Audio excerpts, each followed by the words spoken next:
Hey guys, my name is Maria Park, and this is Approach to Nerd. And out of my frustration of trying to make this video this morning and having my audio fail, which hopefully is not happening right now, I decided to just do it as a live stream because it was a lot simpler. So we are talking The Owl House, Season 2, Episode 1, the premiere, entitled Separate Tides.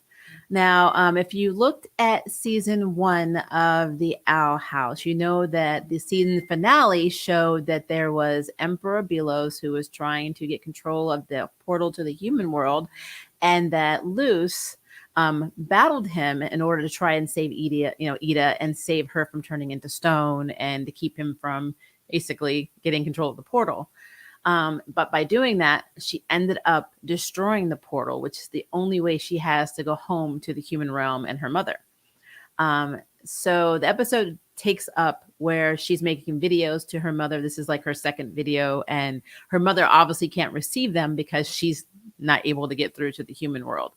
But not only did that keep Luce from being able to get home, it also stopped Ida from being able to make money because I believe all of her income comes from selling human items that they get or procure from the human world or the human realm.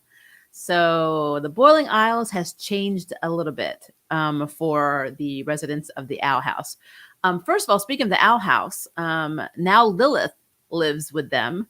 Because remember at the end of last season, Lilith and Ida made amends. Lilith apologized to her sister for being the one who cursed her.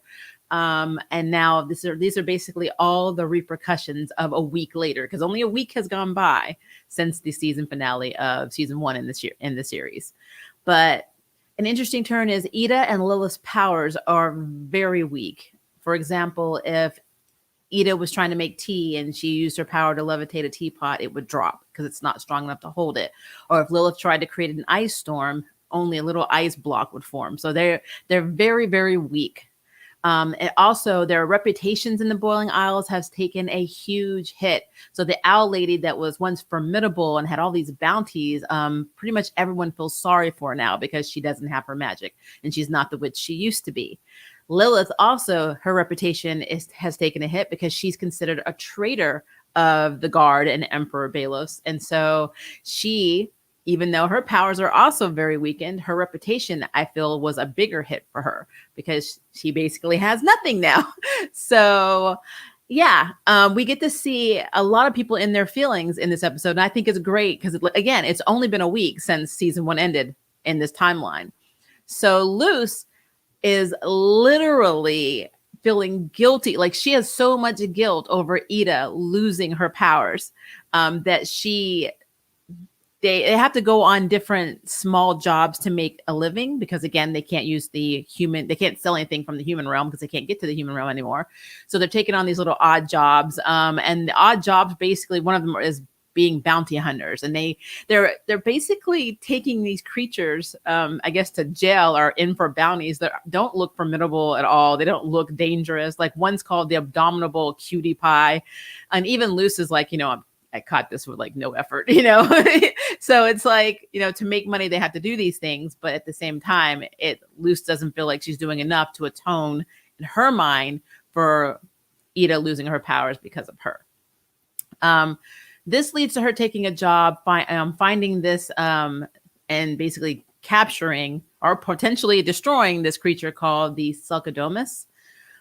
This requires her to get on a pirate ship and join like a little pirate crew to sail out in the ocean to find this creature that is so formidable. And she does. She decides to do that because she realizes through a conversation that Ida has with Lilith that, and I didn't know this from season 1, Luce, her stomach cannot tolerate a lot of the foods in the Boiling Isles. So there's only a few things she's able to eat. So Ida is spending all of the money they do have trying to get things to, for basically Luce to eat and not starve to death. And it's at the expense of her getting stuff that they need, which is very sweet. But Luce overhears that. So of course she's like, I'm going to go find this Sulcadomus and I'm going to get the big bounty so we don't have to worry about money. And so she does that. And unfortunately, it ends up being an emperor's boat and an emperor's trap. And we get introduced to this new character called the Golden Guard. And he is like a teen prodigy, according to Lilith, that is like the favorite of the Emperor. And she's like, but he's just a little annoying kid. And this made me wonder, because in this episode, we don't have Gus, we don't have Willow, there's no Amity gay panic this week, which is so sad for my heart. But I do wonder if the Golden Guard either is a student of Hexside or will be attending Hexside with Luce and her friends this season. That would be interesting because they don't know what he looks like. He wears like a helmet, so that would be an interesting twist if he ends up going to school with them, which we'll probably see more of Hexside in episode 2. But for all intents and purposes, the Golden Guard is on the boat too. He was sent by the Emperor to, capture the Owl Lady, and it actually kind of flows like this. Luce, with her glyph magic, which by the way, her glyph magic is much stronger than it was in season 1. She's pulling glyphs and different spells like nothing. It's almost like she pre-drew all of these things just in case, and she instantly knows what to use, instantly knows how to use them. And this is going to play a little bit into, I think, the season, because I'm pretty sure that she's going to end up training Ida in glyph magic and potentially Lilith too, which I'm completely here for because I love glyph magic. I love anything that you can draw symbols and it creates a spell. So I think that's awesome.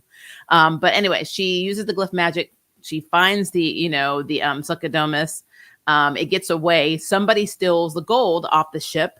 Turns out it's actually Ida because that was her plan. She was going to rob the money, which is interesting. They both had the same plan to go on the same boat, to go on the same mission, but for completely different, agendas. But, long story short, they meet the Golden Guard on a beach after, Luce chases Ida and not realizing that it's Ida to get the money back. And then he kind of apprehends them and he gives them a choice. Now, it's interesting that he gave them a choice. I thought he was just going to grab Ida and take her back to the Emperor. But instead, he tells Luce, I could just take you both and just drop you in this boiling water where even the steam causes 3-degree burns. Or one of you can go and defeat the Succodomus, and then I will let you both go. And at the same time, he also had King in a little bird cage because King, being King, he always gets into things. He went into this room because he had a cracker that this bird with a hand stole. And so he goes into this room and then he sees another box of crackers. So of course he's like, yay. But then he looks around and he sees it's a lot of Emperor stuff, like a lot of gold, I'm going to call it Emperor memorabilia, but it basically shows him that they are on an Emperor's boat and the Golden Guard captures him. And interestingly enough, the Golden Guard thinks that King is a bird. He's like, I got a bird. I don't know if he's just doing that to be sarcastic because he has him in a bird cage, but he literally was calling him a bird in this episode. I don't know what's up with that. And he also found him endearing. So another clue to me that he may end up being a student and eventually a friend of Luce in the future.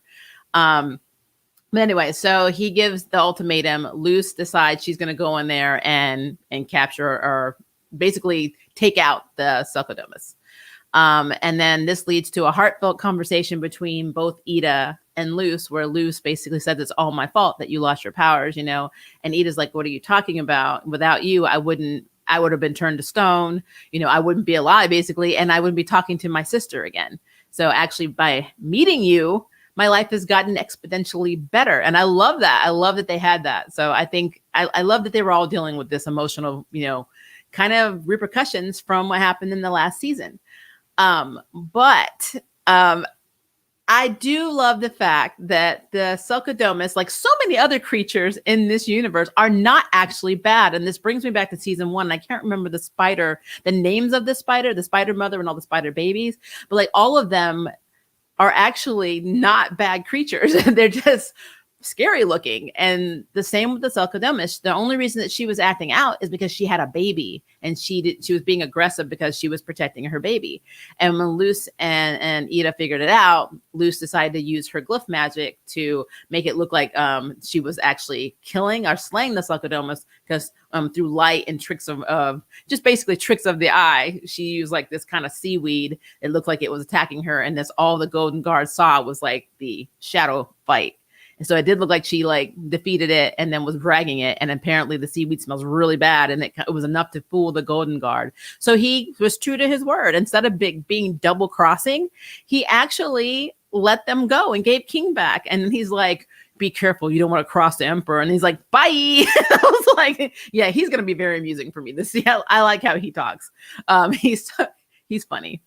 But yeah, side story, we also got to see Lilith and her struggle again with losing her magic, or having weakened magic, losing her reputation, feeling guilty over being the one who cursed Ida, which we learned was for 30 years. So I'm like, how old are they?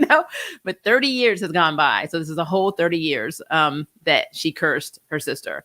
And so she's trying to make amends. And so Ida comes up with this idea to make potions and go sell them in the market. And so Lilith's like, you know what? I'm going to make a potion too. You're not the only one in the family that can make potions. And so she finds one, that basically allows her to scry. So it's like a scrying potion, but it will allow them to spy on the emperor in the emperor's castle. Now, to do that, she has to go and get one ingredient that they don't have, and that is fire honey from the fire bees. And that whole exchange between her and Hootie is hilarious. Now, Hootie's been trying to be BFFs with Lilith since she got there. Now, to be fair, I find his voice obnoxious, but I feel like the character is very sweet. He just overcompensates. But I mean, if you live on a door, I guess that kind of makes sense. But I really was impressed by Hootie's range. I didn't realize he could barrel so far under the ground. Now, looking back, I haven't seen season 1 in over a year or so.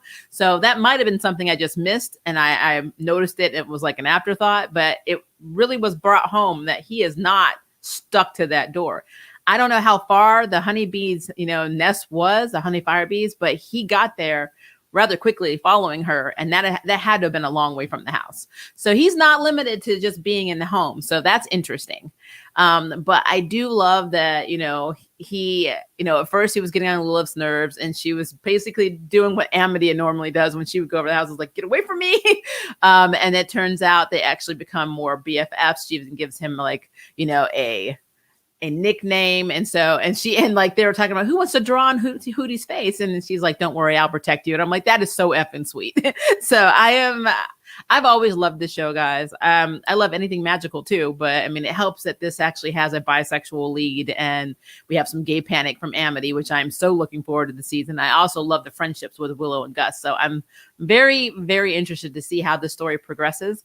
But right now, as for episode 1, I'm very happy with this premiere, because I was so worried they're going to come into it and nobody was going to deal with their feelings. No one was going to talk about what happened. Luce wasn't going to feel guilty for, Ida losing her powers, losing her basically her source of income, her reputation, and then Ida basically saying, you have no idea how much you gave me by being here. And I really, really love that. So yeah, good episode. And I will definitely be doing updates and episodes on this throughout the weeks. It does air on Saturday. And I think somebody put episode 1 and 2 in really low quality on YouTube. But I'm waiting for episode 2 of next week because I want better quality to be able to watch it thoroughly and then, review it then. So I will be doing the episode 2 on Saturday. So hi, Chris. How are you? I love this show. And Lilith is literally Abigail Kane. # writing done right. Sending love from Scotland. I appreciate that. Actually, that's very true. Ida being more of a mom concern for Luce's food. Also, the seeing King in the birdcage with the blanket was fun. That was really funny. I love when he's like turning. He's like, and now I'm in the dark again. I'm like, Lilith and Hootie being buddies. Yep. Hootie's long neck. Yeah, I really like the character development and designs for this series. Like that bird with the hand, that was like, in most movies you would see this and you're like, that's an abomination. But somehow they managed to make the most grotesque things in this series look cute. The only thing that got me, and I don't know if I'm alone in this, at the very end, that their reward from the Selkodomus for, saving her and her baby and telling them to, go far away because, people were going to come get you, was the Selkodomus vomited like this gold mush. And Ida's like, oh, this is great. And she starts rubbing it all on. She rubs it all on Luce's face. And I'm like, that is highly disturbing. I am highly disturbed by this. But that's what happens in this show. You just have to get over the gross factor sometimes because it's really good. It's a great cartoon, but there are moments when I'm like, I can't handle it. Like there's another character in season 1, his nose runs all the time. I just want to be like, oh, get this kid a tissue. It's completely disgusting, but it's a thing. Hi, Nicholas. How are you? Um, Now, things I'm wondering, because the last scene in the cartoon that we see is the Emperor rebuilding the portal. And what got me is, and I knew it was going to happen because when Lilith was like, I'm going to build, this scrying potion and we'll be able to see right into the Emperor's castle. And when they look in there, the only thing they see are the guards being bored. And so Lilith's like, they're useless without me. But if they had waited another 2-3 seconds, and just kept looking at it, they would have saw it go further into the chamber of the Emperor where he's putting the portal back together.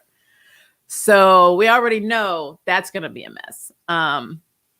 I honestly think, though, that the Golden Guard is not going to be the big threat that they're making it seem. I really believe that he's going to end up being a friend of Luce and her friends, because for some reason, now that they've established that he's a teenager, for some reason, I think that he actually goes to Hexside or will be going to Hexside. And I'm completely, to me, I'm completely down with that. I think that's a good way of segueing a character, and especially if it's a character who is there to get close to Luce, but then ends up being friends with Luce and the other ones and actually liking them, and then being torn over their duty, a lot like Lilith was in the last season when she was dealing with Luce and her sister. So I think that'll be a very good thing to do with him, where it's not just, I don't want him to be one-dimensional. I want him to actually have a lot of issues doing his job, because it'll make it seem like anyone who's the right hand side or right hand of the Emperor eventually is going to get a conscience and realize that what they're doing is wrong, because the Emperor is wrong. The Emperor, he established this horrible hierarchy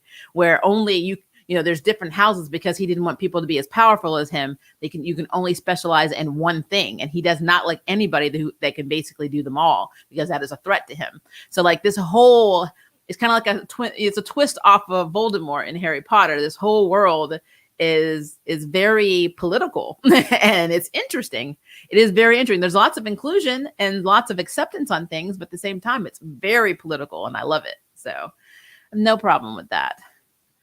So does anyone think Lilith and Ida will teach Luce potions as she teaches them glyphs? I think so. I mean, they have the potion book. What I don't get is, why did Lilith feel the need to rip this potion spell or ingredients, whatever, out of the book? I mean, couldn't she just open the book and just read it? I mean, the book is in the house. I mean, there's no reason to be like, I'm going to do this spell. I'm like, why are you ripping it out? What if somebody else needs it in the future? I don't understand that. I don't know. Yeah, I'm well, Maria. I am sad the show is only getting 3 seasons. It deserves to be a feature. Oh, is it really? I didn't realize they were only having 3. That's interesting. Well, maybe they're going to do a movie after the 3rd season. Sometimes they do that on Disney. Disney's weird. It's the one. Well, Nickelodeon and Disney children's television has very odd scheduling for me. So I don't know. Like when we watch Power Rangers Nickelodeon, you get like maybe 10 episodes. Sometimes you're 4 in and there's like a 2-month hiatus for no reason. Sometimes 3 or 4. Half the time you don't even realize it's back because they don't advertise it. So it's weird. It's really weird. I want the Golden Guard to go to school with Luce and start to hang out with her and Amity, because like Luce is mine. I just think it would be cute. Yeah, I think it'll be awesome. I think that'll show a lot of character depth in the Golden Guard, because I don't think he's just this cocky kid, because when he was looking at King and calling him a bird, he's like, oh, you're very endearing. And I'm like, he was actually very, amused by King and thought he was cute.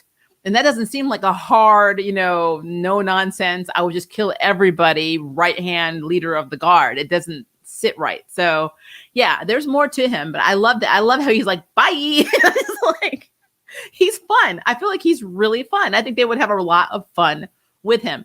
And Golden Guard would be like an interesting love triangle, because let's be real, Luce is bisexual, so she swings both ways. So that would be a really good love rival for Amity, because Amity is 100% like pro, no nonsense. I am into Luce, gay panic mode, and I think it's hilarious. Because I'm curious as to how Luce would get a glyph for Oracle, Illusion, and Healing Magic, since she has found the prior glyphs through trial and mostly error in nature. Probably the same way. Probably something in nature will give her that. Whatever ingredients she's trying to use or whatever, like for healing, will probably show up as a symbol.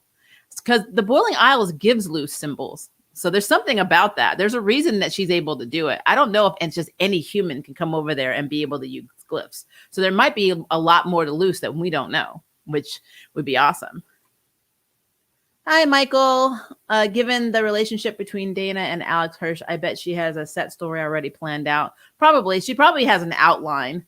And I'm cool with that. I am cool with that. But like I said, it's great to speculate because these are really good characters and they're fun. And there's so much you can do in a cartoon that you can't do in live action.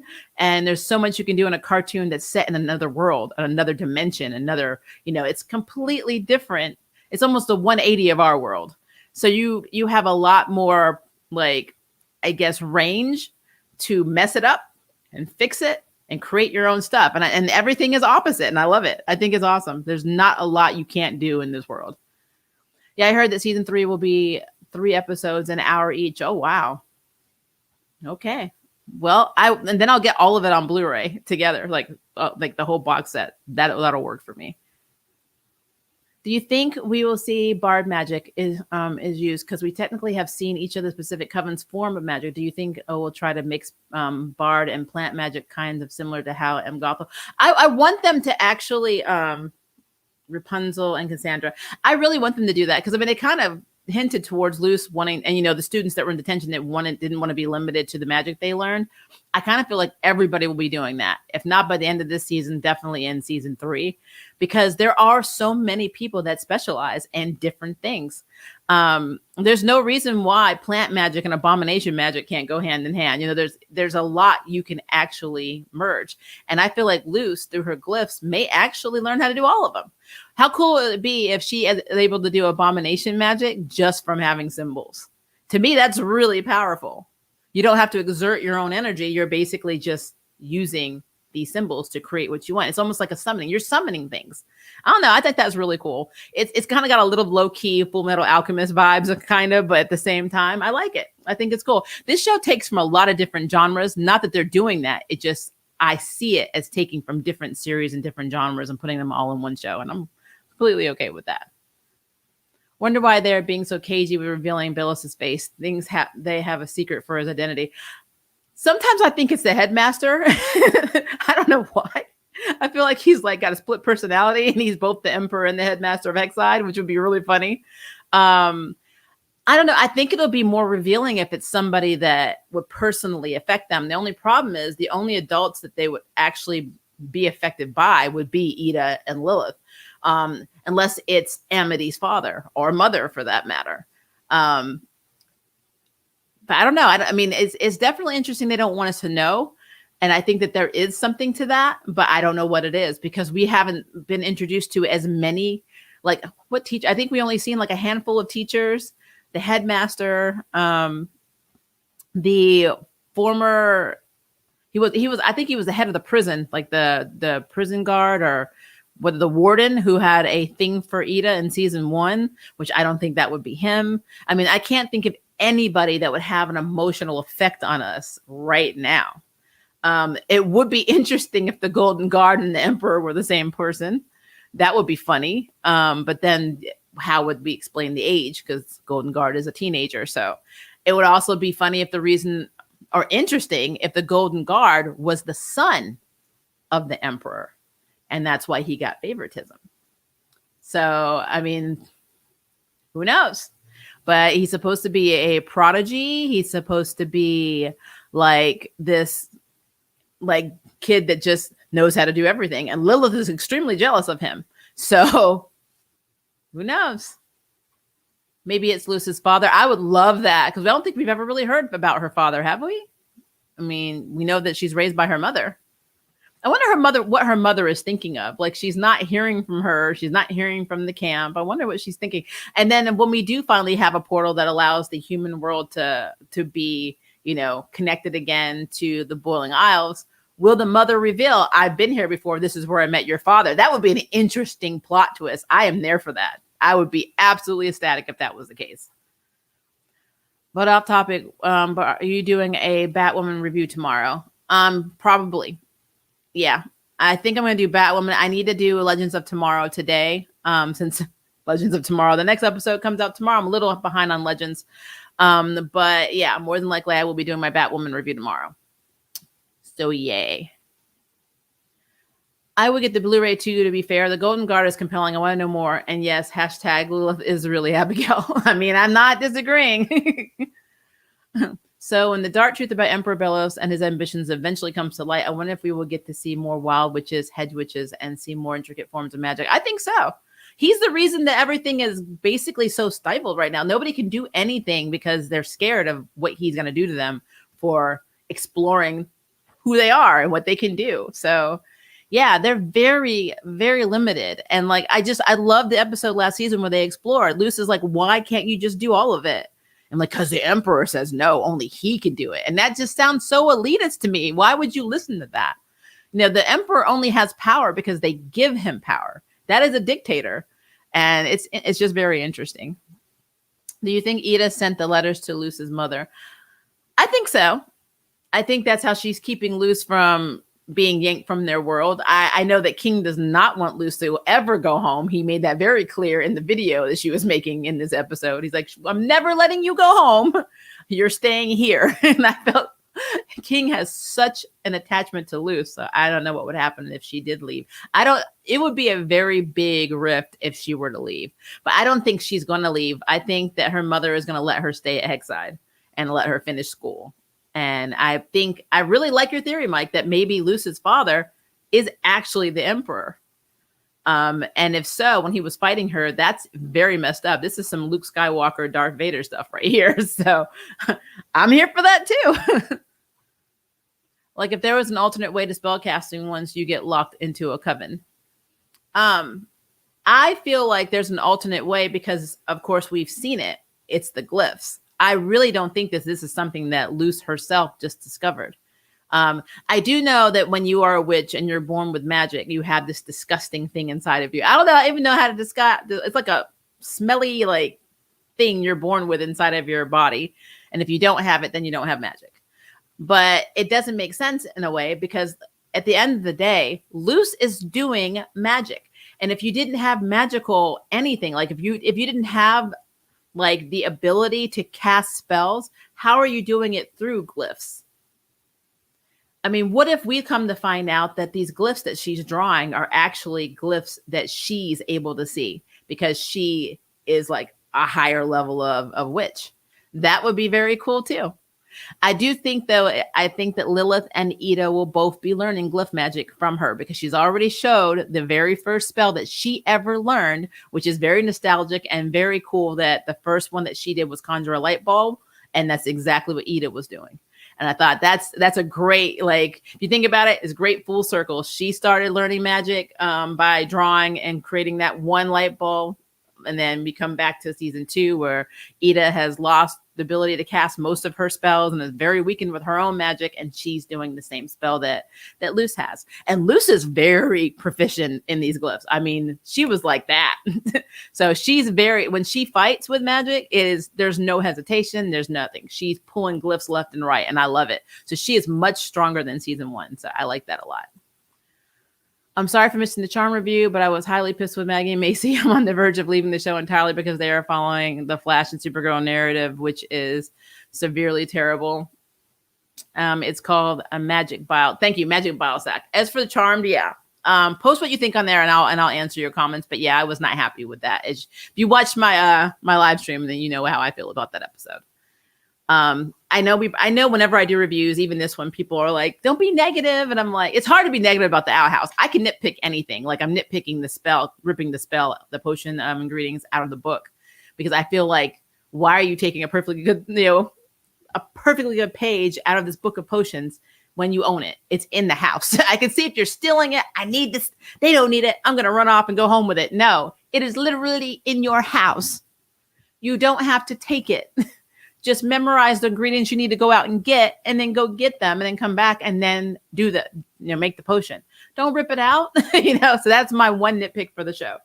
But I feel like you have to have an objective mind to do reviews because, like, if I just sat here and said, "Oh, this is great. It's amazing. It's the best thing I've ever seen," what's the point of you watching my videos?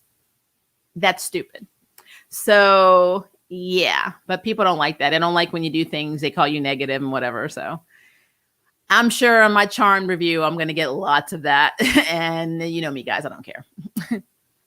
The magic pouch is connected to your heart. It is, and it's smelly. It looks smelly. It's like, ugh. I love Hootzifer. I love how excited he got. Hootzifer, I got a nickname. His voice is annoying now. It's like, it's so high pitched. It's not like a Gilbert Gottfried annoying, but it definitely has that quality of, why are you doing this to me? I'm like, stop. Do not use that voice anymore. It's very high pitched and annoying. I'm like, I get why it can be overwhelming, but he means well. And I feel bad for him. And when she called him a little worm, a little bird worm, and he's like, I was like, no, don't be mean to him. Glyphs are technically the runes and sigils. Basically, Luce is a better Clary from Shadowhunters and most witches in Harry Potter and Supernatural. You're right. Actually, got to throw some. We do need to definitely throw in Shadowhunters as another 100% tie-in with this series, because they do draw with runes. More specifically, they draw on their own bodies, but at least, I get what you're saying. The symbols, the use of symbols and stuff is the same. So I like that. If her mother discovers that Luce is in the Boiling Isles, will she send over human foods every month? Uber delivery, like Uber, was it Uber Eats, DoorDash? Maybe, who knows? Oh, I did watch the review. It was only the cut Macy and Megan in sight, and that's no shade to the actors, but the writing is god terrible. I agree, it's just not right. Hashtag justice for the charm victims. Yeah, like I said, I know I'm in the ringer on that, because I'm very honest with my opinions in my review. So they'll be all right. But yeah, this episode, again, I really, really loved it. I cannot wait to season 2. Now, I'm not telling you I'm not going to watch the bad quality of it, because I know if you actually Googled it right now, somebody posted it, season 1 or episode 1 and episode 2 of this episode. Now, I watched episode 1 on Disney, and I'm definitely going to wait to do the review, because I want to make sure that I'm seeing the whole episode. Because what I've learned is sometimes when they put things online, they don't put the entire thing. So I want to make sure I have a good take, on that. So when we do our stream next week, I just want to make sure I have seen it all in detail and I'm not missing out on anything. But I probably will check it out anyway, because when I looked at it, it looked like it had Amity's parents at the beginning. So this should be an interesting episode. But for this one themselves, I really, really love what they did with this premiere for season 2. But again, to be fair, I love season 1. Season 1 was done very well. It flowed well. I love the introduction of all the characters. It wasn't forced. It wasn't rushed. It was just very good. And I'm absolutely certain that season 2 is going to be the exact same way. And from what I saw this episode, I think it is. I'm really, really curious to see Golden Guard. The Golden Guard is pretty much my biggest thing right now. I really want to see if he's going to end up at Hexside and end up being, either a love rival for Amity or best friends with Luce and her friends, and be conflicted over his role with the Emperor, which I think is what's inevitably going to happen. But, well, we'll see, right? All right, guys, please put all the other comments below, and we will continue to discuss it. If you have any theories, I would love to know what they are, so please put them in the comment section so we can talk about it. I'm going to be working on my next video, which hopefully I'll be able to post later today, so be on the lookout, because I need to catch up on Legends of Tomorrow. I've seen mostly all of the episode, but I need to go back and rewatch it, and it's a part musical episode, so of course I got to watch it. But it is what it is. Life happens. I got behind. Doesn't happen all the time, but unfortunately, Legends of Tomorrow was the victim last week, so I got to fix that error, because I love that show. So be on the lookout. I'm either going to do that as a stream, or I'm just going to post it as a video. We'll see. But you guys are awesome. Have a very good day. If I don't see you, if it's night for you, good night. If it's day for you, have a great day. And if I don't see you before the next one, then I will see you at the next one. But yeah, leave a comment, guys. Let me know what you're thinking. Bye, guys.